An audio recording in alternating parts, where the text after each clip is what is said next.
Hi everyone, and welcome to today's video where we're going to be doing a guide for Vijayanagar for EU4 1.31 Leviathan. If you enjoyed this video, consider leaving a like and subscribing, since only 20% of you are subscribed, and you can become a member today. So Vijayanagar is a nation in southern India, and it's probably the most popular nation to play in India, and maybe even the strongest, and is definitely one of the most popular nations in EU4 outside of Europe. The possibilities are endless when playing as this nation. You can get lots of different achievements and form the very powerful nation of Bharat. So let's see what it's all about. First, we're gonna go and select some rivals. Usually you will have 2 or 3 options like Bahmanis and Orissa, and sometimes you will have a third option like Gujarat. I have 2 in my case. Next, we're gonna select a deity. I recommend taking Shiva for minus 10% CCR and minus 5% AE. Next, we're gonna go into our states and summon the diet. You can pick whichever agenda is best for you. We're gonna give the Marathas increased levies. We're gonna give the Giants Giant Clerical class and indebted to the Giants. Then we're gonna go and disinherit our heir. He's not very good. And now we're gonna give the Vaishas patronage of the arts. We're gonna be giving some more privileges a bit later. Now we're gonna seize land. Next, we're gonna get these 6 light ships and set them to go home during war, and we're also gonna make them protect trade in Coromandel. And then we're gonna get 6k from this smaller army and send it to the big army. We're also gonna give our ruler military command. Now we're gonna hire an admin advisor, this stab cost guy. He is always available. And we're also gonna focus on admin. For your naval doctrine, you can pick shipboarding or merchant navy. I'm gonna take shipboarding. Now we need to get to December 1st. So now it's December 1st and we can stab up. We're also gonna accept religious sects and support the Adavita movement. Next, we're gonna decrease autonomy in these 2 provinces right here, Tondai Nadu and Kanchipuram, these 2 right here. Now we can fulfill the mission, the Tamil Trade Guilds. We get claims on some areas right here. Now that we've stabbed up, we can give out some other privileges. We're gonna give the Brahmins Brahmin leadership, we're gonna give the Marthas recruit Martha drill masters, and we're gonna give the Vaishas Vaishya advisory board. Now it's time to break our alliance with Andhra. We're gonna be conquering them, and we don't want them as an ally. And we're gonna get 1 ally in northern India, like Mewar, Malwa, Jaunpur, or Bengal. I'm gonna ally Mewar in my case. You don't really even need allies. And we're also gonna hire a Diplorep advisor, get an improved relations or Diplorep guy if you have him. I just took a level 2 one by accident, and get whichever level 1 advisor you have. A morale or a discipline guy is best. I'm gonna be swapping this one out, by the way. And once December 1st rolls around, we are gonna be declaring our first war against Mysore. And of course, once this easy first war is done, we are gonna be full annexing Mysore. Now we can fulfill this mission. We get claims on these nations down here. There will be about 4 to 5 by the time you're done with Mysore. And as soon as that war is done, we're gonna be declaring on whoever is weakest. I'm gonna declare on this nation right here and co-belligerent their ally down here. At this time, you can also hire an admiral for 4 heavy ships. While this war is going on, I'm also gonna declare on this other nation right here, since they don't have any allies. And there we go, all 3 wars are done. And of course, you are going to be full annexing all of these nations. Now that we've cleaned up these nations down here, it's time to shift our attention to Bahmanis, our biggest rival. Now in my case, you may notice that I haven't cleaned up all these nations over here. That's because, well, this nation is allied to Bahmanis. And this isn't that rare, to be honest. Some of these nations right here can ally Bahmanis. Usually they won't be able to get any strong allies since they are a Shia nation among a bunch of Hindu and Sunni nations. And usually they'll have like 1 small ally like these guys right here. So once you're done with these guys, it's time to declare on Bahmanis. I'm also gonna take this opportunity to annex this nation as well. We are stronger than Bahmanis, no matter how big and scary they look. And before this war with them, just hire the free company. And as soon as they're done recruiting, you will be declaring. And now that it's time to declare, we will of course be using the Reconquest CB because we do have 3 cores in Bahmanis, these 3 provinces down here. And we're gonna declare for this province, Raichur. Of course, you can call in an ally with the promise of land like Mewar or Malwa somewhere close to them. But it isn't necessary, so I'm not even gonna call them in. I am gonna co-belligerent this nation right here, and you should do the same if they're allied to a smaller nation like this. Of course, if you co-belligerented any nation down here like me, you are gonna be full annexing them. And once you do have all of these nations conquered down here, you will be able to fulfill the mission, secure the Malabar coast.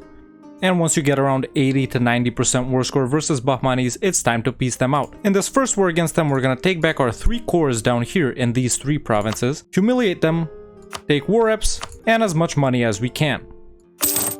Now we can also fulfill the mission, Battle for Raichur. We get claims on these provinces.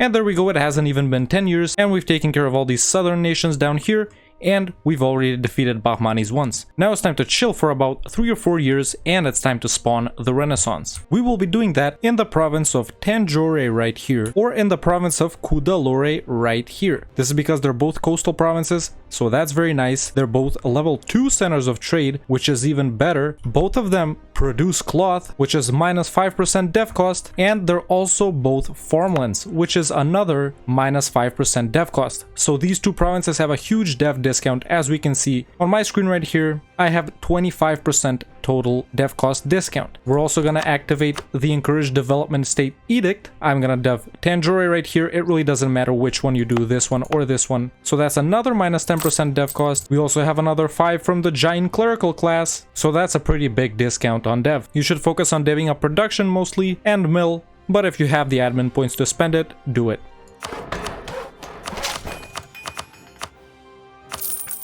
And just keep doing it until you get the Renaissance. At this point, you can also set these provinces down here as provinces of interest, so hopefully your subject Jaffna will build a spy network on them. Or you can also wait a couple of more months and annex them. Of course, as soon as you unlock Diplotech 4 and you have enough money, we're gonna start building marketplaces in a ton of provinces. If you go into the trade map mode, we can see that we have a huge amount of centers of trade in Coromandel over here. And we're gonna be building a marketplace in every single one of them. Starting off with the most valuable one, Tanjore obviously, since we have been deving it. An easy way to tell which provinces have centers of trade without actually looking at the center of trade map is if they will give you more than +2 trade power when you build a trade building. So obviously from looking at this list, I can tell that all of the provinces up to right here have centers of trade. Now once December 1454 comes around, you can annex your subject Jaffna. That will give us claims on these provinces down here. Or you can check if your subject Jaffna has built a claim on those provinces themselves. In my case, they have built a claim on Kandy right here, and I can co-belligerent Kote, which means I can fight these two nations without annexing my subject. And that's exactly what I'm gonna do. If they haven't built claims, you can just annex them and then you will get claims yourself. And once you've annexed your subject, or they've built up claims on these nations, it's time to declare on them. I'm gonna declare on Kandy and co-belligerent Kote. And once you're done fighting these nations, if you've already annexed your subject Jaffna, you are gonna be full annexing them. If you still have your subject, you're gonna be feeding all these provinces to them. In my case, I still have my subject, and I've transferred occupation of all of these provinces to them, and I'm gonna be feeding all of them to them. And in my case, since I've done that, now I'm gonna start annexing my subject. Does it make a difference if you do it one way or the other? Not really, we're just saving on admin points this way. Now once some time has passed and we've stabilized from all those first wars and we've taken care of Sri Lanka down here, it's time to decide our next expansion path. Of course, by this time you will still have a truce with Bahmanis, so we can't go into them, and we need to either conquer up this coastline or up this coastline right here. In my case, Bahmanis is blocking my path right here. Usually there's another nation here, so my only option is to go this way, where Andhra, our starting ally, which we broke our alliance with, might be located. Now, once you break your alliance, usually they will fall to either Bahmanis or Orissa, which is a good opportunity to vassalize them. As we can see, they have 3 cores in Orissa in my case. In your case, they may not even exist. It's not a big deal, really. So the easiest nation I can declare on is, well, actually them, even though they are being guaranteed by Bahmanis. This will, of course, help me reduce my truce with Bahmanis by a few years, so I am gonna be declaring on them. Like I said, if it's easier for you to expand in these nations over here, then go for it. It's either right here or right here. For your first stage ability, I recommend taking Justified Wars. For your second government reform, I recommend taking Empower the Polygars. This is a unique government form for nations such as ours, and it gives us -5% dev cost, which is crazy, and plus 10% infantry combat ability, which is even crazier considering we already have plus 10% from our traditions. So Empower the Polygars. And now that I've defeated Andhra, I white peace Bahmanis, by the way, I will be vassalizing them. Like I said, they have cores on Orissa which we can use. If they don't exist, you could release them and then use their cores to reconquer them from Orissa. Or you may be fighting in this direction too. Now it's time to chill for like a year. Now my ruler just died and I can pick a different deity. I am once again going to take the Shiva deity. I do think it's still useful this early on. Of course, once you've integrated your subject and conquered the entirety of Sri Lanka, you will be able to unlock this mission. And this mission, we will be converting these Theravada provinces down here. Now, when it comes to picking your first idea group once you unlock Admin Tech 5, you have a couple of options. You can even go colonial as Vijayanagar, and our missions do sort of guide us in that direction, and you could definitely do it, especially if you're going for that one achievement where you need to own a bunch of cities around the world. So you could definitely start out with exploration and expansion, and you can even spawn colonialism. If you're not doing that, however, you have two other choices, economic or admin. See, here's the thing as Vijayanagar, we start off pretty big and we're getting big very fast. In my case, I'm already at a 391 out of 400 governing capacity, and you will be in a similar situation, which means you can open up with admin ideas. We get a nice minus 25% CCR and 25% governing capacity. Or you can open up with economic ideas, which are very powerful, especially for playing in India. We get even more dev discount, construction cost to help us with all those buildings, production efficiency, inflation reduction, which are all very useful. If you pick economic, you're gonna have to go a bit heavier on the vassal play. If you pick admin, you don't have to play with vassals so much. I'm gonna take economic. Now it's once again time to declare on some of these nations on this coast or this coast. I'm still being blocked by Bahmanis over here, so I am gonna declare on Orissa to take back Andhra's cores. You'll probably be in a similar situation. Be careful when fighting Orissa though, they will have a pretty strong navy as well. And now that I've defeated Orissa, I will be making them give back these cores to Andhra as well as these provinces once again to Andhra, because like I said, I am at the limit of my governing capacity and you may be in the similar situation as well.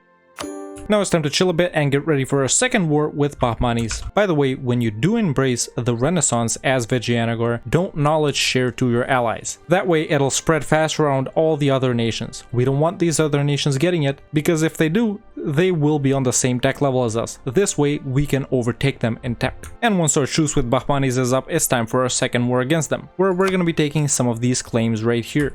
At this point they have allied someone a bit stronger like Sind, but it's no problem, we already beat them once, and in my case twice. And I am gonna call in my ally Malwa.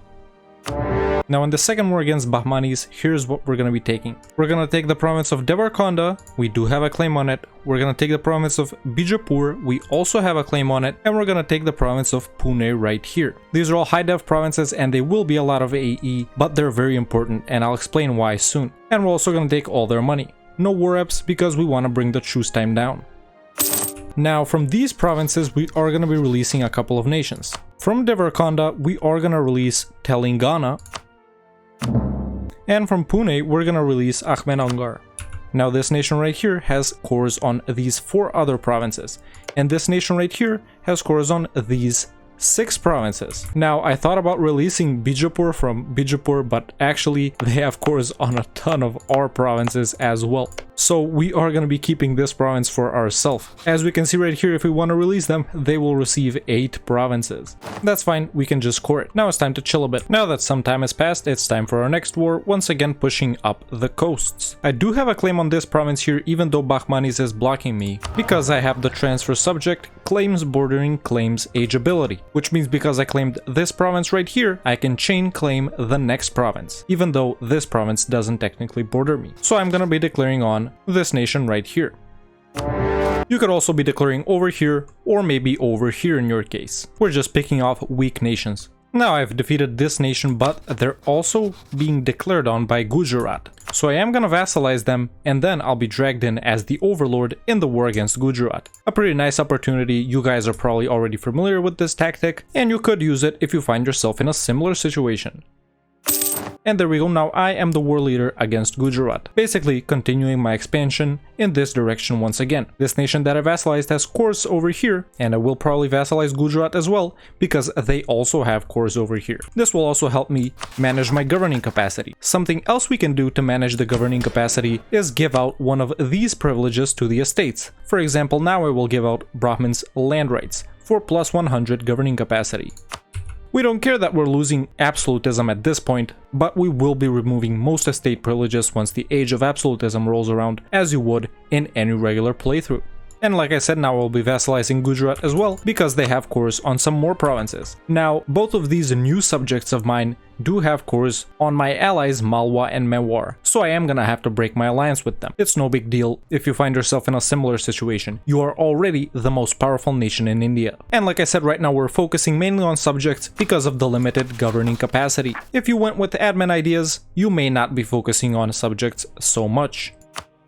Now it's time to chill again for a year and basically once again decide if we're gonna push over here or over here. At this point I have also started annexing my subject Andhra. You could also start annexing subjects if 10 years have passed and if you're comfortable with your governing capacity. Because I broke my alliance with Mewar and Malwa, of course, I will be looking for other allies. And you should be looking for allies that are even further from you at this point. I will ally, well, I was gonna say I will ally Ayutthaya, but they have a coalition against them and they're in that war right now. So I am gonna ally Delhi, in fact. For your third government reform, you should take decentralized bureaucracy. This is because, well, we are going to become an empire of Dravidian culture, but as you know, in India there are 5 culture groups. So there are so many cultures and we're going to need to promote the major ones such as Marathi, Rajasthani, Punjabi, and Gandhi. And it will be way more useful than the monthly autonomy change. We do already have monthly autonomy change from economic ideas, if you went with them, of course. And now my next expansion target is Malwa because I am going to be taking back some of Gujarat's cores. You may also be fighting in this direction, of course the weakest nations, or in this direction as well. We're basically picking off the smaller guys, well, not so small in my case, but we're picking off the smaller guys while we're waiting for a truce with Bahmanis to be up. As you can see at this point, I already have 62,000 troops. We are losing a little bit of money, but we can field a massive army. And now I'll be making them give back all these cores to Gujarat. I'll also give them this additional province. I'll get all their money and war reps. Now it's time for our third war with Bahmanis, and your truce with them should be running out around this time as well. And like I said, now it's time for our third war with Bahmanis, where we're going to be taking back our 2 subjects that we released from them, their cores. We have lots of options to declare a reconquest on and a regular conquest on, as we can see. I'm just going to declare for, well, I don't know, this province right here. I'm also going to co-belligerent Sindh because this Kuch nation that I subjugated has some cores on them. Look out for opportunities like this. Either way, Bahmanis won't be a problem in this third war at all. And in this third war against Bahmanis, you already know what we're gonna do. We're gonna make them give back all the cores of our 2 subjects that we released from them earlier. I'm also gonna get war reps and some ducats. And this is how much we've grown these 2 subjects right now, and Bahmanis are split in 2. I also made Sindh give back Kuch's 2 cores right here. Oh yeah, meanwhile I also integrated Andhra. Governing cap is still pretty limited. Of course you can always give out more estate privileges if you don't mind losing crown land.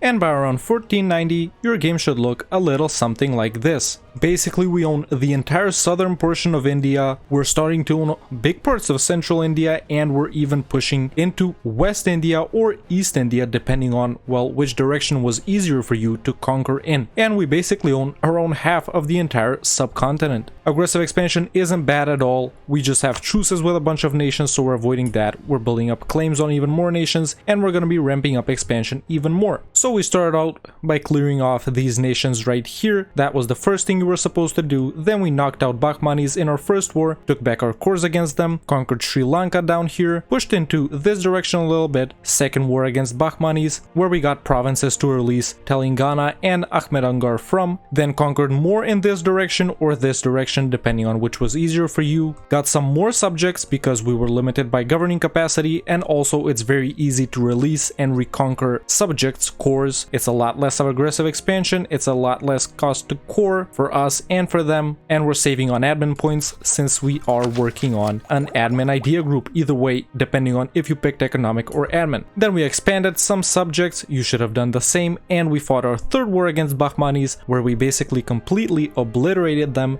and took back these 2 subjects' cores, basically splitting them in half. By this point, your economy should be booming. I'm already making 16 ducats a month, even though it is with lowered army maintenance and turned off forts, but that will ramp up really quickly after this point, because you should have been building a ton of buildings like I said. Basically, you can see that every blue province right here, I've built a marketplace in. Those are actually all the center of trade provinces like I said, and there's a ton of them in India. Of course, you will also be upgrading these centers of trade to level 2 and the most important ones to level 3. Remember, you can only have as many level 3 trade centers as you have merchants. So I have 2 merchants, I could have 2 level 3 centers of trade. And of course, don't forget the estuaries, you should build marketplaces in them as well. And I have built them all over my centers of trade. I've also been building production buildings. As you can see, almost every province that I own is blue. Basically, almost every province I own has a workshop in it. Why? Because almost every province in India has a high value trade good. We can see all the spices right here, gems, silk, cloth, cotton, iron, you guys get the point, coffee, all these extremely high value trade goods. The only provinces in the entire subcontinent where you're not going to be building workshops are probably the grain provinces, and these are all of those, and maybe the livestock provinces, which are up here, and a few wool provinces here and there. Everything else is high value trade good, and you basically want to spam these workshops all over the high value trade good provinces and later the manufactories as well. What I like to do is sort by trade goods like this. I'm going to be building them in all the cloth provinces: salt, iron, spices, coffee, cotton, sugar, silk, tropical wood, incense, gems, you get the point. And they will all offer a lot of income, especially paired with workshops in the same province, and your economy will boom even further. We also have fielded a very large army at this point, 24/7, that's my composition at this point. They're all stacked with cannons, helping me quickly siege down enemy forts. Like I said, the only issue at this point may be governing capacity. You can mitigate that with subjects, like I am doing at this point. You can also give out the estate privileges for increased governing capacity. Don't forget to take them away later when you hit the age of absolutism. For your next idea group, I recommend taking quality ideas. These will boost our army and navy quality massively. We are focusing on both. It's very important to have a strong navy as Vijayanagar. And remember, we already have 10% infantry combat ability from our national ideas, another 10% from this government reform. We're already at 20.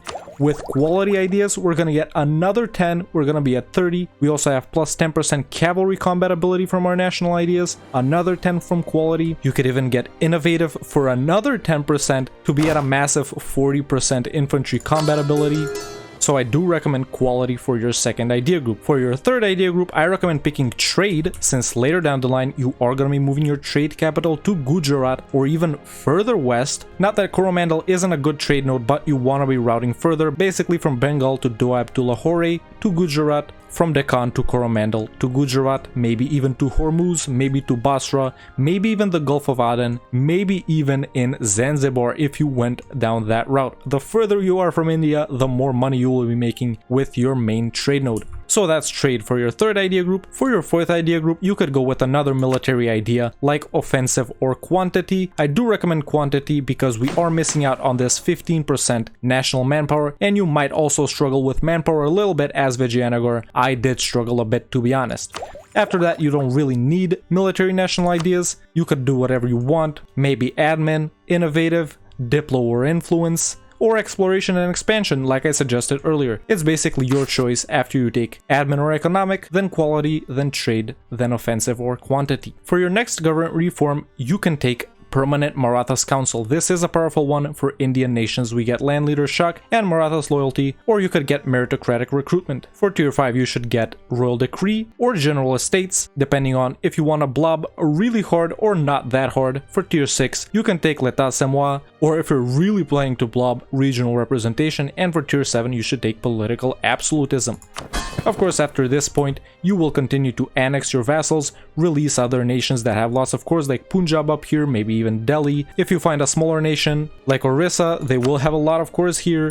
Basically, explore if any nations have cores by clicking around the map like this, and if you find someone like Mewar in my case, I will be subjugating them and using them for reconquest later. And you will continue to expand, conquering the entire India subcontinent, moving into Burma, Malaya, Indochina, maybe even Khorasan and Persia, and forming a massive empire out of Vijayanagar. Of course, later you will be forming Bharat once you have the very high number of provinces that are required, but you definitely should form Bharat, a very powerful nation. Vijayanagar also starts off with a monument in the province of Chaul, the Murad Janjira Fort. It does start off unbuilt, but at tier 3 we do get some awesome navy bonuses from it, and you should definitely focus on upgrading it. Of course, there are a couple more monuments spread around the subcontinent of India, such as the Taj Mahal, which you can't use because you're Hindu, and the Harmandir Sahib, which you can use, but it's not that powerful. So this is the best monument in your vicinity. Vijayanagar does have a unique achievement, A Tale of Two Families. It shares it with Bahmanis. Basically, you need to conquer the other nation's capital and have them not exist. And you can also get The Sun Never Sets on the Indian Empire, where you need to form Hindustan or Bharat and own the province of Cape, London, Hong Kong, and Ottawa. For that achievement, I do recommend getting Exploration and Expansion for your first 2 idea groups, so you can reach the uncolonized provinces faster. And like I said, by around the 1480s or 1490s, your game should look a little something like this. If you're not sure if your game is gonna go like mine, or if you're not that confident in your abilities, this save file will be available to all YouTube members, and you can continue from this date forward. Let me know in the comments below what's the next nation that I should do a guide on. If you enjoyed this video, don't hesitate to leave a like and subscribe, since only 20% of you are subscribed, and you can become a member today. And join the Discord, the link is in the description. Thank you so much for watching, and I'll see you next time with another EU4 video.